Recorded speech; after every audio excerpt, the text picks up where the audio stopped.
video game show. It's a video game show. It's not a game show about videos. It's a video game show. Welcome to the Video Game Show, episode number 54 for Sunday, September 9th, 2007. I'm Chad, and this week for the roll call, when I say your name, tell me your favorite video game series. Joining me this week is Ivan. Konnichiwa. I have to say Rainbow Six. We've said way too many times that when we played Rainbow Six Raven Shield on the PC is one of the reasons this show exists, and I still love playing that. And next up on the list is Keith. As dorky as it is, I'm going to have to go with Zelda. Zelda games are awesome. See, I kind of am angry at myself for liking them because they're just so corny, but they're fun. I want Zelda to be cool. Be like a 6'4" barbarian. Exactly. And also joining us this evening is Phil. I'd have to say it's between Mortal Kombat and Battlefield. Kano was the best for Mortal Kombat. Just throwing that out there. Also joining us tonight is Bob. This is a difficult question to answer. Not because I can't think of something, but because there's so many choices. And I don't want to say the same things I say all the time. Impulse wanted to say Warlord's Battlecry, but we say that all the time. So I think I'll go with really the first game I ever, ground into the dirt, the Unreal Tournament series, because I'm very much anticipating UT3, and that'll be really cool when it comes out. Unreal was the only actual fast-paced shooter one that I enjoyed. It's not as spastic as Quake. Yeah. 2003 kind of got that way. I didn't like that one, but then they fixed it in 2004. And alternate weapon fire. All the games can't get that into their heads. You need alternate weapon fire on every single weapon. Just that little bit of seasoning that's going to finish the dish, Well, I will have to say my favorite one is Metroid. All of the Metroid games. 2D and 3D. Castlevania should get an honorable mention because that is an unbelievably awesome series as well. And some real quick GamerCast Network news. Check out Podtacular, episode number 126, where they're ramping up for Halo 3. And check out the Podtacular site at podtacular.com, where they want you to share your favorite Halo 2 moments. Also, go check out Gamertag Radio, episode number 111, where they feature some interviews covering Ace Combat 6 and Virtua Fighter 5. You can get all the latest news and information from all around the GamerCast Network at gamercastnetwork.com. Next topic. So, there was a PR faux pas at Sony this week involving the Wiki. Someone had changed the Halo 3 Wiki entry. They added the line that Halo 3 doesn't look any better than Halo 2. So when someone used that great little device called the Wiki Scanner to see where said changes came from, that change came from a IP address associated with Sony's corporation in England. You see, and this is the part that kills me, because people say, why are you always bashing Sony? Because Sony does stupid things like this. Now, hang on. I don't think we can really bash Sony here. Oh, I think we can. We just got to can. believe. We'll figure out a way. We tear down here. This was more like, it seems to be someone was bored at work and just changed the wiki on a whim, like, we do occasionally. Because the wiki scanner is a great little thing. You can see what are the pages he changed. Let me give you some of his other changes that he made. To Hideo Kojima, who is the creator of Metal Gear, this IP address added to the Hideo Kojima page at the end of the whole bio, P.S. Kojima is nuts.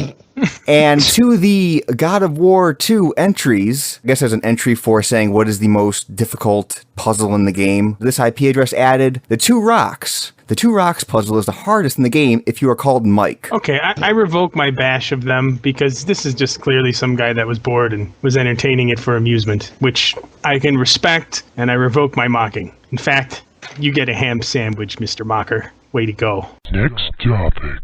About a week and a half ago, or a week ago, GamerCast Network's own Gamertag Radio got a scoop from someone who was browsing the Madame Tussauds Wax Museum in London. Someone took a picture of some prototype statue which looked similar to the Master Chief. So someone sent that over to Godfrey, and he posted that on Gamertag Radio site, and a day or so ago, Madame Tussauds did reveal they created a wax statue of the Master Chief for the Las Vegas branch of their wax museum. By the way, Madame Tussauds is a very popular wax museum that does lots of statues of historical figures and pop icons. The Master Chief is the first statue they've done based on a video game. But no Link? No Mario? they were going for an icon. They should have went for Mario, Donkey Kong, something from Nintendo. My only guess is Nintendo is very closed about everything. Maybe Nintendo didn't okay any of those things. Yeah, I'm not sure how one goes about picking what you're going to make a wax statue out of. Master Chief is vaguely humanoid, unlike Mario or Donkey Kong, so maybe they just didn't want 600 pounds of Donkey Kong statue. Everything there is hyper realistic except for Donkey Kong, and it looks like a kid's playground right in the middle of the museum for no reason. I wouldn't doubt for a second if Microsoft commissioned it. I mean, they have enough money to do whatever, so they just throw it at the wall and it's, hey, I know,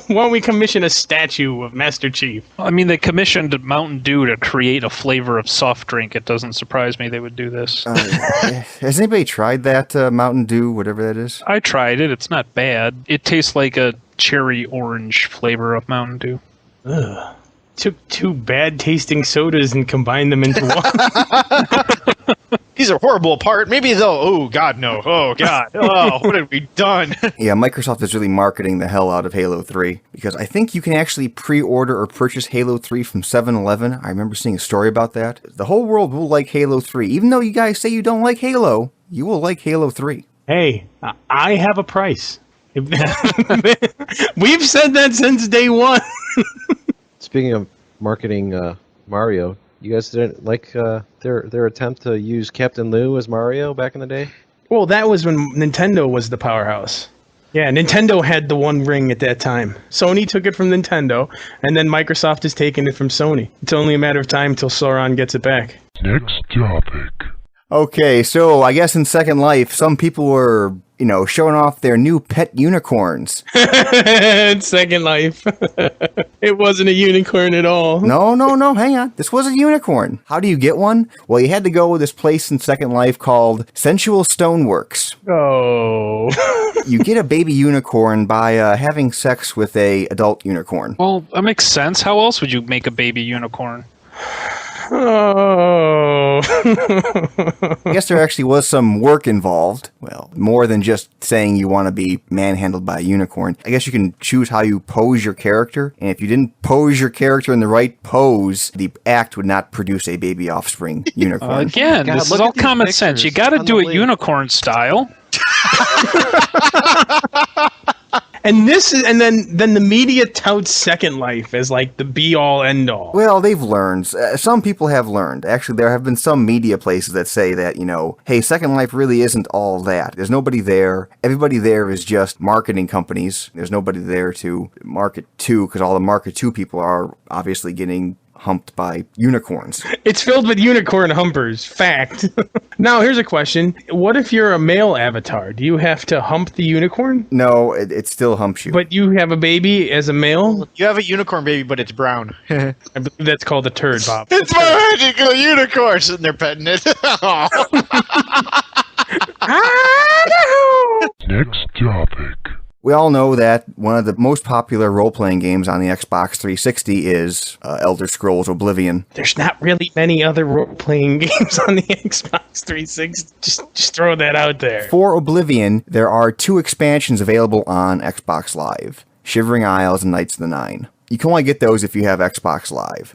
However, they are releasing a Oblivion expansion disc. This is not the Game of the Year edition, because there's a Game of the Year edition of Oblivion coming out that's going to have everything, the game and the 2 expansions. But they are releasing for $30 a expansion pack for those who have already purchased the original Oblivion and don't want to purchase it over Xbox Live and don't want to buy the Game of the Year edition. That's a smart move. The weird thing here is I've never heard of this being done for a console game ever before, because you actually need the original Oblivion game. It's going to say on there, this requires Oblivion. I'm wondering how many people are going to buy this and not realize that you need Oblivion. For something like that, you pretty much have to be a retard.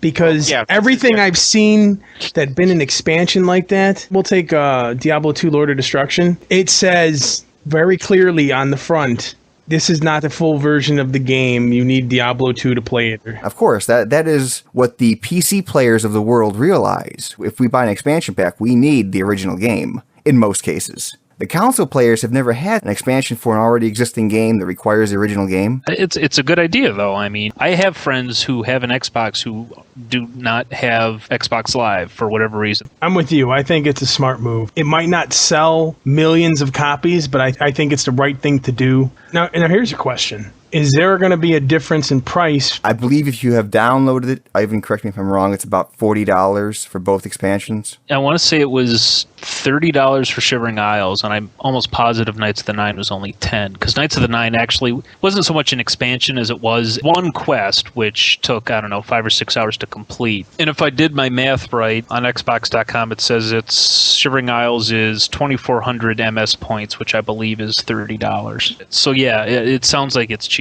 Yeah, and let me just say how stupid I still think that is. Their whole point system. Just make it dollars. Exactly. Get rid of your points, or have 1 point equal, No, it's like I wouldn't have a problem with the points if you could just buy something. So if something was 800 Microsoft points, you could buy it for 800 Microsoft points instead of having to buy 1,000 points and then spend 800 and then have this 200 left over. Yeah, that's the way the PlayStation Network one works. That's a more intelligent way to do it. Also, I believe the Wii works that way as well, doesn't it? It's a Yes. point, but it's 1 point per 1 penny or something like some conversion like that. Yeah, the Wii has a nice, easy conversion. It's not, you don't need your Microsoft point calculator. I think you can only buy in increments of whatever it is, and that they don't have an easy conversion to money, I think is both just shiesty ways to get more money from people. But apparently it's been working for them, so more power to them. They're making money more for it, but I think it's still shiesty.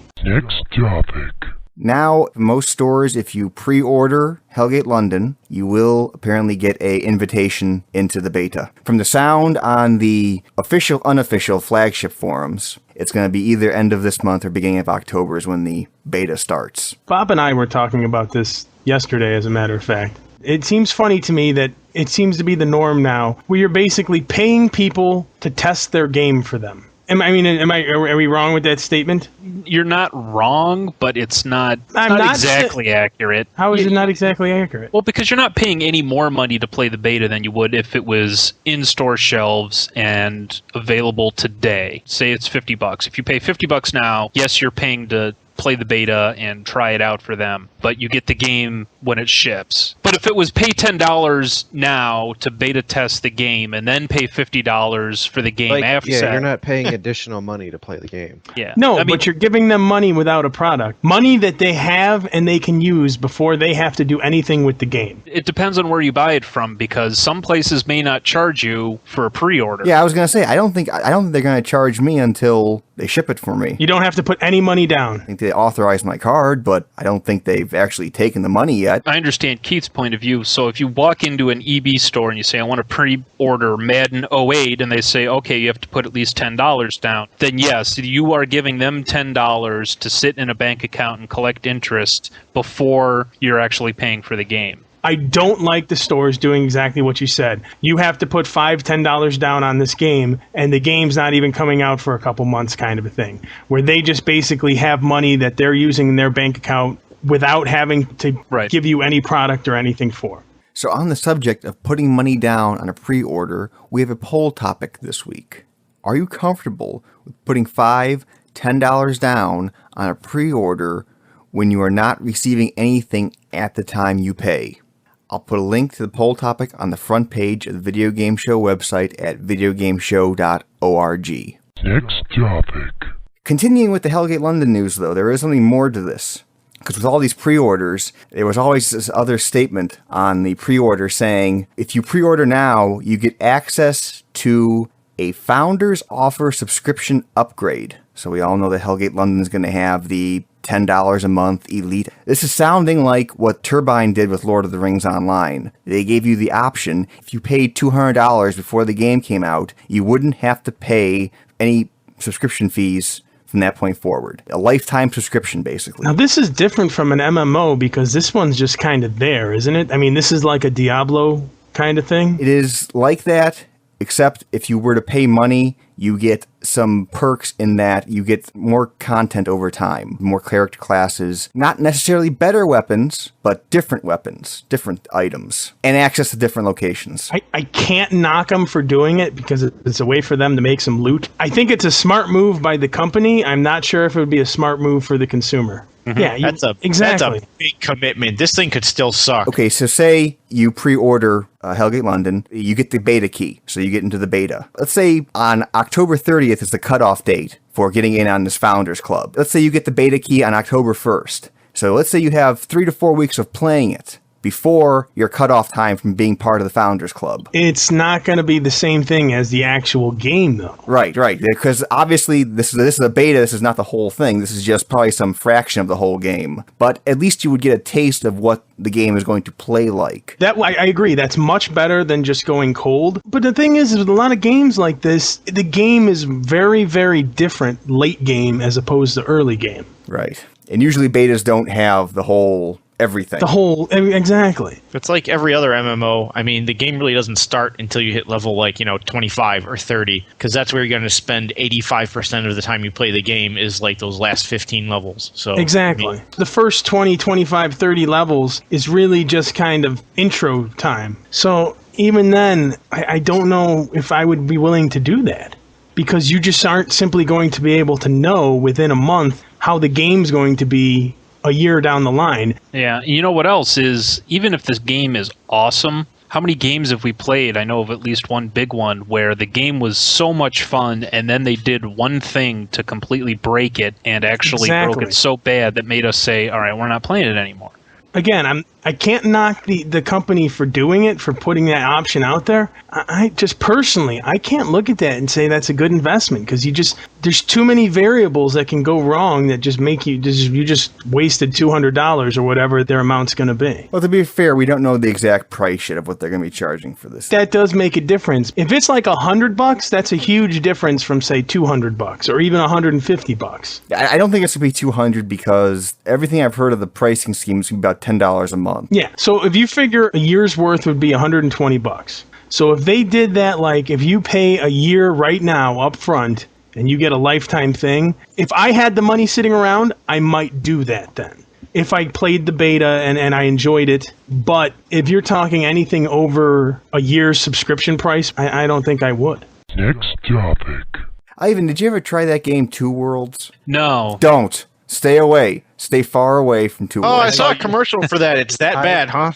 I saw your post, and I'm glad that I never bought it. Yeah. Two Worlds is being pitched as a Oblivion-like game. The graphics aren't that great. If you play it on the 360, there's a horrible frame rate. I mean, I don't complain about frame rates mostly. It's honestly probably less than 30 frames a second. It's probably somewhere in the area of 20 to 25. And I really wasn't doing anything. I was just walking around. And it was just horrible all the time. The dialogue they have, it's honestly written by someone who thinks they know Old English. Because they just throw forsooths, thous, every other word. And that wouldn't be bad if the voice actors put any life into it. I actually played this game at PAX. The thing that I had a big problem with was, granted I was like level 3 or 4. Okay, I'm in chainmail. I have this club of some sort, and I'm getting mauled by a bear. How is that possible? Dude, have you ever been hit by a bear? I'm sure it would hurt.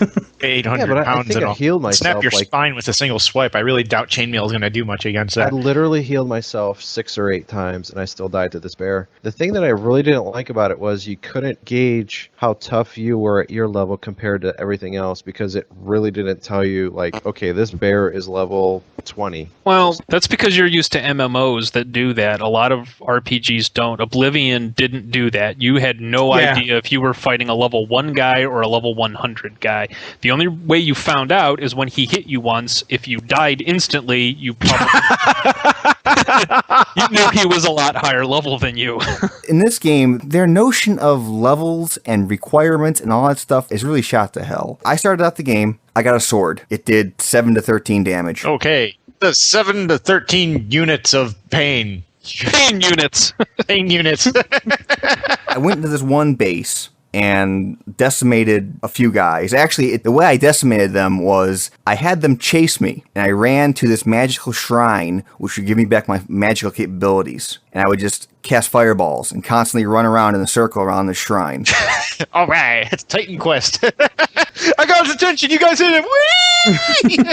I killed all these guys, went back into the base, and I found this sword, which was called the Jagged Edge Sword of something. And all the weapons I had found up until this point were 7 to 13. I had found some pieces of armor that were, it said you need to be level 6 to wear this. This sword I found did 70 to 100 points of damage. And had no restrictions on using it. Really? Up until I found the sword, my sword was crap. All I could kill people with was doing this magical trick. Once I got the sword, beating people down was easy as hell. I could just run around and start whacking them. And in the combat, I didn't understand. They didn't really explain how to block. All they had was this button which kind of like backed you up. The guy did a jump back. Well, who blocks? He goes backwards and goes, "Ee!" That's all. I think they ran out of ideas for achievements. Because it's an Xbox 360 and you have achievements. And some of the achievements are based on, you raised 5 levels. Here are 5 points.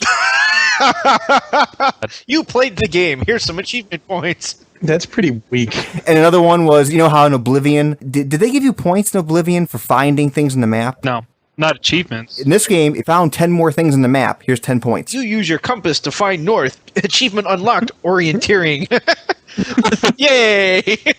You found gold. Achievement unlocked. Numismatist.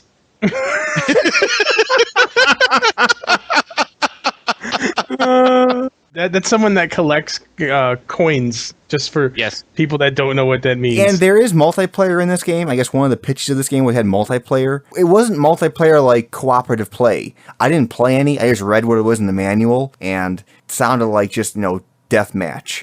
There was Steal the Horse. Oh, wow. That sounds like a fun game. Capture the horse. Steal the horse. You've unlocked achievements. Stolen horse. Two Worlds, I'm sorry. I think South Peak is the one publishing that. Sorry, guys, but that game is really bad. I'm glad I didn't get it then. Next topic. So, Peter Moore has moved on to EA now, EA Sports. He has been commenting on the issues surrounding EA Sports games and the PlayStation 3. Some of the most recent games have not been running spectacularly on the PlayStation 3. He was like, holy crap, this thing sucks compared to the Xbox. Well, they were running at 30 frames a second, whereas the Xbox 360 was running at 60 frames a second. Quick, shove another processor in it. We've only got 4. Well, here's just a question. I mean, that's the developers, correct? Because if we're talking about hardware, the PlayStation 3 has better hardware than the Xbox. It's just that the developers aren't using it to its full capacity. They didn't get enough time with development kits to fully flesh out their game before EA said, oh, it's season starting up. We gotta ship your game. I'm sure had they had more time, they would have done it. Peter Moore said that they are handling it now with the next NBA Live 08, which is coming out pretty soon. From that game forward, all the EA Sports games are going to be 60 frames per second. They have gotten over the development hump. I'm still waiting for the game. The one that they make specifically for the PlayStation that can't be played at any other one because it uses all the fancy bells and whistles. And they don't have that game out yet, There are a couple games that have come out and are coming out, which are making it better, but that one game really isn't out yet. Because Warhawk just came out. It's a multiplayer game. It's one of the first games you can be able to download solely from the PlayStation Network store for $40. So instead of having to go to Best Buy and buy it for $60, you can buy it from the PlayStation Network store for $40. Now, if you buy it from Best Buy, you get a free headset. This is the one Rothbart was praising up and down. Yeah, he loves Warhawk, and the Warhawk reviews have been very good. Is it a system seller? No, it's not the game. One that I guess people had been hyping for a lot as being the game was Lair, which is that dragon game. Oh, yeah. That did look cool. The thing is, it's getting very bad reviews. Yeah, I was about to say, it looked really cool, but everyone's saying bad things about it. I shouldn't say everyone, all the review people. The reason the reviews are so poor is because they are blaming the controls. The developers did not use the analog sticks for guiding the dragon. You have to use the 6-axis to tilt and move your dragon. Oh. And the Factor 5 guys, the Factor 5 was the developers, and these are the guys who made Rogue Squadron, Rogue Leader for the GameCube, all those Star Wars games. And they were kind of like saying, well, if we had just used the normal thing, everyone would be comparing it to those games, so we tried something different. See what happens when you try something different. Hey, the Wii happened when they tried something different. Stone Baby Unicorn happened when they tried something different. Oh, all right, so different means hit or miss. Most of the reviewers out there are saying it's a miss right now. People who have played it on some of the major sites I go to, some of the major forums I lurk, they are saying that once you understand how to control the thing, it's a very good game. They don't say it's system seller. It's not that game yet, but it is certainly not as bad as the reviewers have been saying. I will give us a first-hand review of Lair next week. The one game that I think could be big for that is the Uncharted. I hadn't heard about it until you asked me about it when I was at PAX, and I did find a display for it. I think it could potentially have the impact that Tomb Raider had on the original PlayStation. Uncharted is going to be a very Tomb Raider-esque third-person run-around, very good graphics. The guys who did Jak and Daxter are the ones who are doing this one, and they're moved into a more non-Jak and Daxter platformer. This is like a honest run-and-gun Tomb Raider-esque game, and the hype surrounding this one's very good. Will this be the game? Probably not. Whenever you say there is the game, what was the game for the PlayStation 2? The game for the PlayStation 2? God of War. God of War. Jesus Christ. Yeah, there was, or maybe a Kingdom Hearts or... But that wasn't really till late in the PlayStation 2. I mean, not late, but... That's like, it's kind of the same deal. It's like all that started getting really good when they started figuring out how to program for the PlayStation 2, which is why it had such longevity, because the games just kept looking better and better the more people figured out how to, code on the damn thing. That's what this PlayStation 3 generation is going to sound like. The games initially aren't that good, but as you go on, it looks like they'll be better and better. I have a feeling that's going to keep up. They kind of planned it that way, and we talked about that initially when the PlayStation came out about, it's like no one's going to even know what the hell to do with this thing for another 3 years. So There's so many parallels between the PS3 and the PS2. I mean, that's the same thing they said when the PS2 came out, is that this system is impossible to code for. No good games are going to come out for many years because of that. I don't know if they were right or not, but you didn't see awesome games, at least until a year or two into the system's life. They're saying the same things about the PlayStation 3.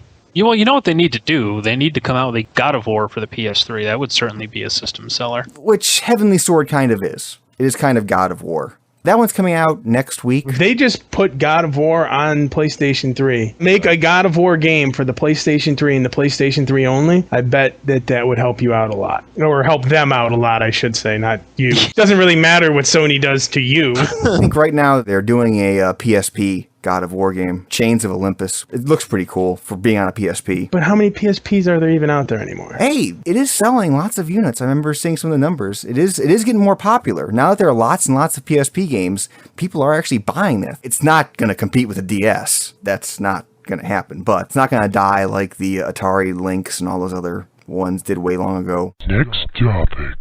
So we took some heat this last week in the mailbag and in the forums for the comments in the last episode about the Frag dolls. they're eye candy, they're booth babes. I don't care if they can play. You go to the site, they got headshots of all of them. They look like they're little cutie pinups or whatever. Are there no guys? I mean, seriously, if they just wanted an Ubisoft clan, just get the best of the best. Yeah, I can guarantee you that those chicks aren't the best of the best. They're just gamers Pretty. who happen to be pretty.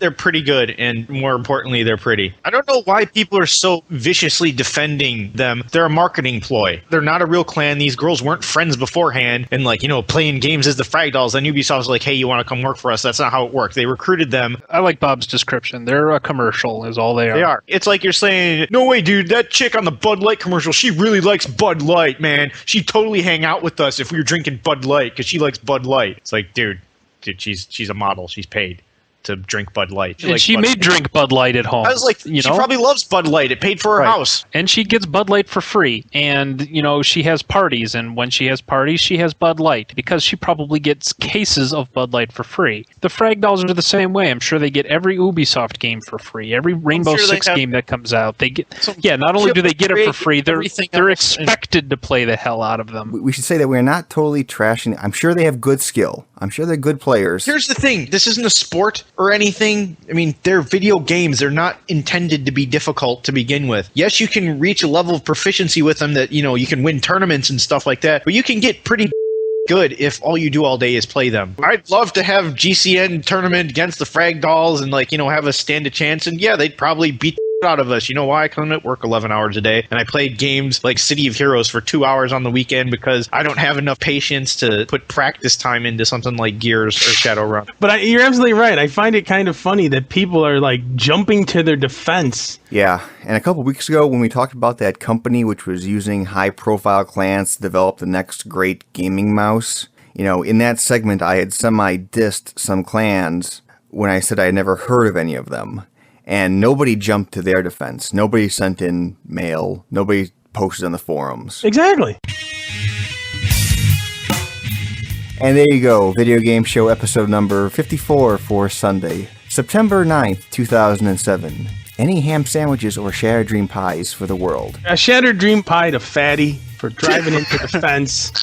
People aren't going to know what that means, but Fatty does. And this one's for you, buddy. I do have to say something because I told Rothbard I would. Rothbard was very bothered by the fact that I'm not that bothered by my whole Xbox thing. My normal life greatly affects my moods with things. And my life has actually been going pretty good, which means my fuse has gotten significantly longer. I'm much less irritable. So I do have a longer fuse when it comes to my Xbox. So if you want to read all the details, it's all written out on the forums for the last show notes. Anybody else have any shattered dream pies? Okay, here's my hate. You ever go to the grocery store and they had those self-checkout lines, you know, where you scan the items yourself and pay the money and all that kind of stuff. Them. You prefer them, right? And usually when you go to those things, you don't take many items. You know, courtesy, all that kind of thing. I want to give a shattered dream pie to every single out there that drives a cart full of 80 or 90 things up to one of those self-checkout lines and starts checking themselves out. Because you know, every 10 items, the thing says, oh no, go bag some items. So they gotta stop, go bag some items, and come back while all the other lines are filled up. I just want my Mountain Dew, and I can't buy it because I gotta wait for this person to empty their cart. And my final shattered dream pie is to the people making the G.I. Joe movie at Paramount. With the success of Transformers, they are now sullying my favorite animated series toy line of all time. Paramount doesn't feel that they can make a movie solely based on American G.I. Joes. It wouldn't be right in this new globalized world to call them, you know, a real American hero, G.I. Joe. First off, this is reported by Fox News. Take it with a grain of salt. To them, Paramount has said that now G.I. Joe is going to become an acronym for Global Integrated Joint Operating Entity.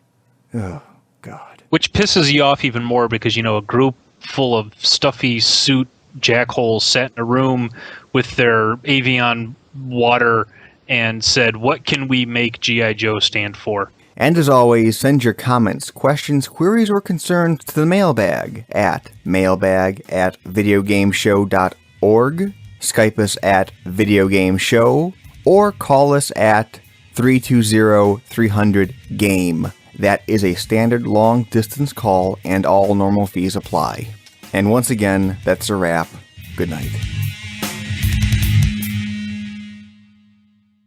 I even told JBV when Halo 3 comes out, I'll play them, guys. Were you around when we played Godfrey and them from Gamertag? We were just celebrating when we got a kill, not even necessarily scoring a point. Just got a kill, we would be celebrating. It's like that scene in that bad baseball film when it's like the first inning and they get out on the other team and everyone starts celebrating for no reason. Exactly. Like that episode was of South us. Park. They beat the 70-point spread. We only lost by 65. Yay! Yeah, that was us playing Halo. But you know what? Whatever. It was still entertaining.